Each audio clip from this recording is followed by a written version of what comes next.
Значително поскапување на горивата од полноќ. Бензините за 4,5, дизелот за 6,5 денари по литар.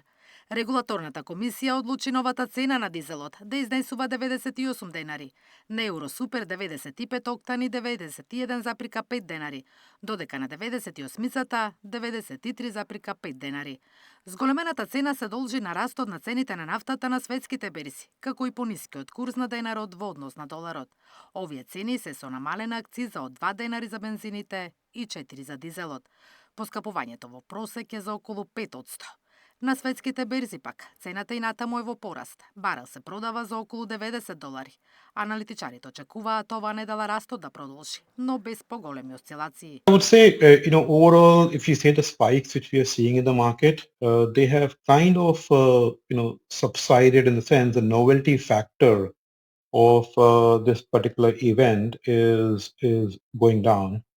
In a way, if you remember when it first started, we saw an immediate spike, going towards more than, $120 per barrel. But now with this, many rounds of escalation, de-escalation, people have got, kind of used to, these news, and they're more pegging these numbers to the fundamentals and not so much to the market sentiment. So the market sentiment part of the overall price has reduced over time. Иако поборувачката на нафта во вториот квартал е намалена, залихите постепено се топат. Ако неизвестноста продолжи во следните 5-6 месеци, ќе дојде до значително исцрпување на залихите, а со тоа и скок на цената. That's a point when the market will start panicking. The prices have to increase to bring the demand in balance.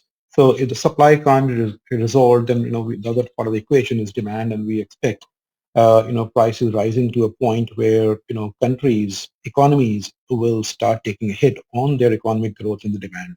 Во меѓувреме заглавија преговорите за крај на војната, а американскиот претседател Трамп не отстапува од идејата Иран да нема нуклеарно оружје. Наташа Мерсовска, Сител телевизија.